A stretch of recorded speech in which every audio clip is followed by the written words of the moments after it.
자, 증여세 절세하시는 거 차용증만 쓰는 걸로는 부족하다고 합니다. 자, 이게 무슨 내용인지 제가 좀 같이 보도록 하죠. 권태우의 세무투톡. 이게 세무사님이세요. 권태우 세무사님이 작성해 주신 글인데 3월 12일자 경향신문에 이제 나온 기사인데요. 굉장히 좀 내용이 좋아가지고 제가 좀 이렇게 설명을 좀 드리게 됐습니다. 여기 보시면 예를 들어서 65세 대호 씨는 몇 년 전 직장 생활을 하는 두 딸이 안정적인 생활을 할 수 있도록 딸들의 공동명의 주택 구입 자금을 지원해 주면서 적지 않은 증여세도 납부를 했다.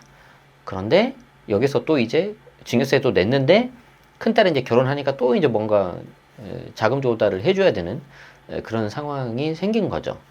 그래서 이제 집을 팔아서라도 이제 좀 지원해주고 싶은 게 이제 부모 마음이겠죠. 그렇게 하려고 했는데 안 팔린다는 거죠. 재건축 이슈도 있고. 그래서 매입 자금은 당연히 딸이 좀 없고. 근데 여기서 증여세를 또 내자니 10년이 아직 안 지났잖아요. 그러니까 이제 증여공제는 다 써먹어 버렸고. 그래서 전문가하고 이제 상담을 받은 거예요. 그래서 이제 이게 시뮬레이션을 해보는 겁니다. 자, 질문.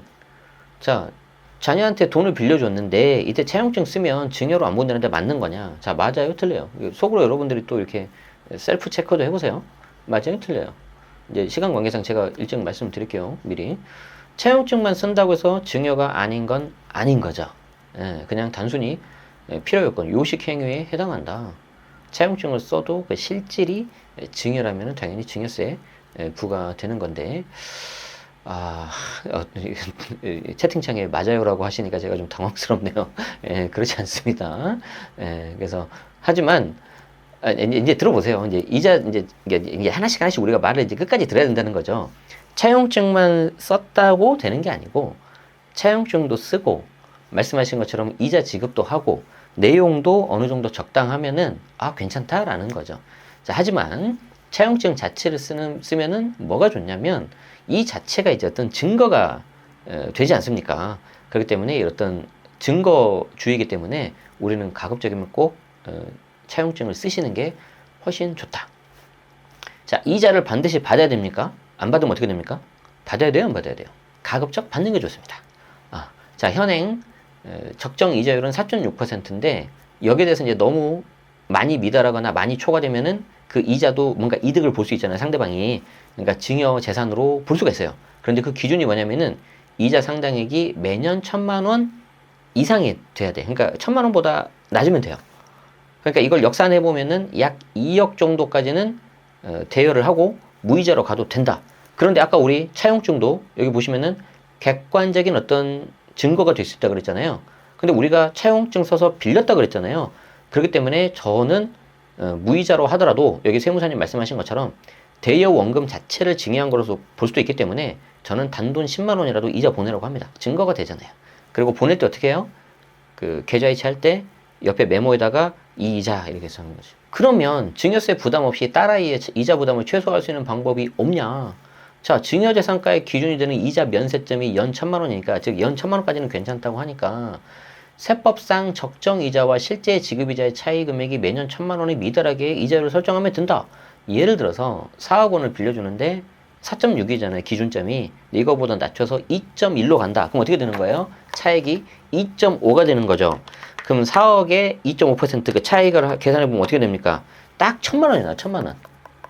딱 1,000만 원 나온다. 그러니까 이렇게 하면은 괜찮은데, 또 이걸 1,000만 원에 딱 맞추면 좀 너무 약간 그렇지 않습니까? 그래서 저라면 한 2.6%. 그러면 4.6에서 2.6 빼면 딱 2% 차이 나잖아요. 그럼 4억이 2% 차니까 800만 원이잖아요. 그러면 이자도 좀 줄이고 내가 확실하게 이자를 보내면은 차용했다는 증거가 제대로 되겠죠.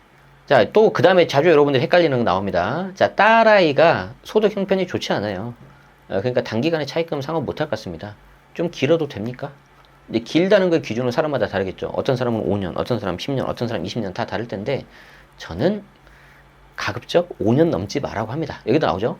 통상적으로 5년 정도를 최대 대여 기간으로 보고 하고 있는데 이거 명확히 규정된 건 아니다.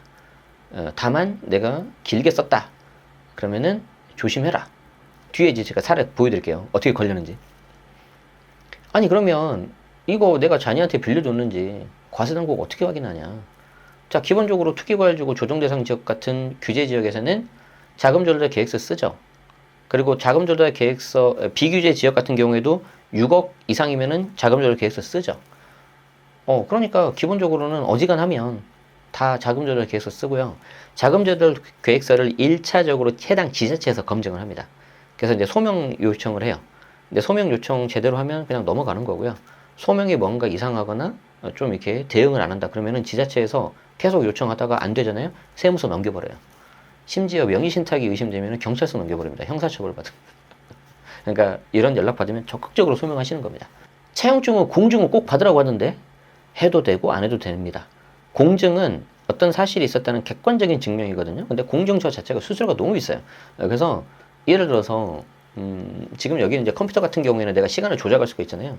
근데 그게 아니고 옆에 이제 프린트 같은 데에서 주민등록 초본 같은 거, 등본 같은 걸 떼요. 아니면 동사무소 가서 주민센터 가서 인감증명서를 떼면은 발급 일자가 밑에 나오죠. 출력돼서 나오죠. 자, 그걸 우리가 조작할 수 있어요? 없죠. 그럼 거기에 3월 15일 오전 12시 딱 나올 거 아닙니까? 그러면은 그 날짜 보인 거랑 차용증 넣고 같이 사진 찍어버리면 돼요. 내가 이때 했다. 그것만 증명하면 되잖아요. 아니면 내용 증명하시든지. 그렇지만 그래서 이것도 마찬가지예요. 어떤 필요 조건이지 공증 받았으니까 무조건 차용이다. 이거 아니라는 거예요. 그 밖에 주의할 점은요. 자, 이거가 이제 만약에 이제 요게 굉장히 이제 FM 들어가면 굉장히 문제가 될 수 있는데, 자, 아빠가 딸한테 돈을 빌려줬죠. 그럼 딸이 거기에 대해서 예를 들어서 월 100만 원씩 이자 준다고 칩시다. 이자를. 자, 그러면 아빠 입장에서는 그 이자가 이자 소득이죠. 우리가 금융기관, 은행이나 뭐 그런 데서 이자 받을 때 어떻게 받어요? 이자 100만 원을 세금 떼고 나서 받죠. 원천징수하고. 그리고 특히 이 이자를 주는 딸은 이자 주는 걸 업으로 하는 사람이 아니죠. 이걸 좀 어려우면 이제 비영업대금의 이익이라고 합니다. 내가 영업을 하는 게 아니잖아. 그럼 25% 나와요, 세금이. 지방소득세 붙이면 27.5가 나옵니다. 그러면 나는 100만 원을 받아야 되는데 아빠는 얼마를 받아야 되냐면 72만 5천 원 받아야 되겠죠. 그럼 72만 5천 원 받아서 그렇지 않아도 짜증이 나 죽겠는데 72만 5천 원에 대해서 뭐가 붙어요? 이제 이자소득, 금융소득세가 이제 붙어버리죠. 그게 연간 2천만 원 넘으면 다른 소득도 합산이 돼버려요. 종합과세 돼버려요, 이제. 그러니까 이게 이제 완전 폭탄이 이게. 잘못하면. 그래서 가급적이면은 아까 말씀드린 것처럼 이율을 좀 낮추시되 연간 그 낮아지는 이자가 1,000만 원 넘게 않게 세팅을 잘 하시고요. 요거 좀 한번 고민해 보시고요. 그래서 제가 이제 준비한 자료는 이런 거예요. 서울중앙지방법원 생활소개 계약서 샘플을 가져왔는데 여기 보시면 금전대차 계약서 차용증 양식입니다. 빌려주는 사람, 빌리는 사람 꼼꼼하게 주민번호까지 잘 나와 있고요. 금액, 이자, 변제기일 이제 어떻게 갚을 거냐. 여기서 제가 너무 길게 하지 말라고 하셨죠. 우리 세무사님도 5년 정도 하라 그랬고, 그리고 이제 특별히 정하는 특약 같은 거 적고요. 대여인, 차용인 다 이렇게 주민번호 적어가지고 되게 돼 있습니다. 근데 저는 아이가 아직 소득이 많이 없어서 좀 오래 빌려주고 싶은데요. 한 30년 안 되면서 30년? 네, 그러다 잡혔어요. 잘 봐요. 아버지가 아들한테 금전을 빌려주고 차용증을 작성을 합니다. 작성했어요.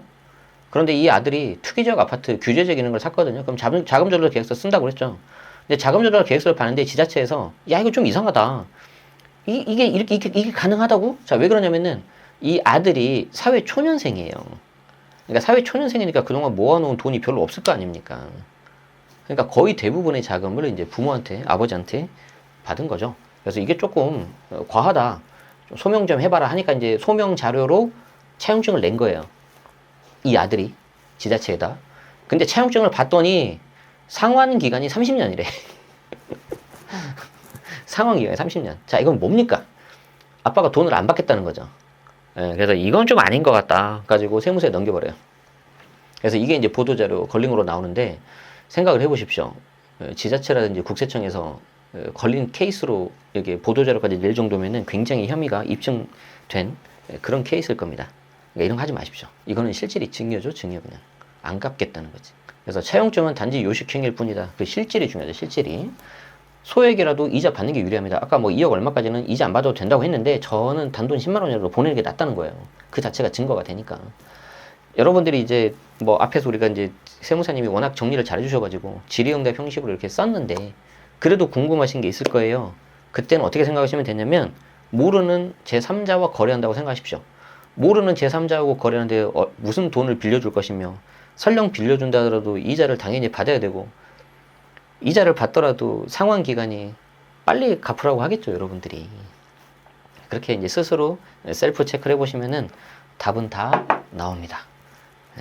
그래서 꼭 이렇게 하셔가지고 여러분들 굳이 이렇게 이슈가 되는 일들을 안 만드시는 게 좋습니다. 아시겠죠? 그리고 특히 이제 여기 자료에는 제가 빼놨는데, 요즘 이런 그 부모가 자녀한테 주는 증여, 편법증여, 이게 뭐가 트렌드냐면은, 과거에는 부모가 자녀한테 줬잖아요.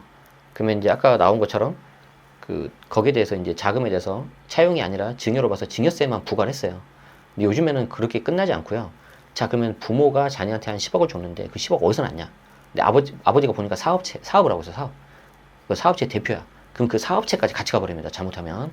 동시조사 들어가요. 조심하셔야 됩니다. 네. 자, 그래서 원리 원칙대로 하십시오. 그리고 제가 다른 영상에서도 설명드렸지만, 애매하면 세무사님하고 상담하세요. 네, 꼭 여러분들이 본인 기준으로 판단하지 마시고, 네, 그래서 이렇게 이제 설명드리면 이제 거의 제가 다룰 수 있는 거는 다 다뤄드린 것 같습니다. 그래서 앞으로는 차용증 관련된 질문이 나오면 이 영상으로 대신하는 걸로 하겠습니다. 네, 시청해주셔서 고맙습니다.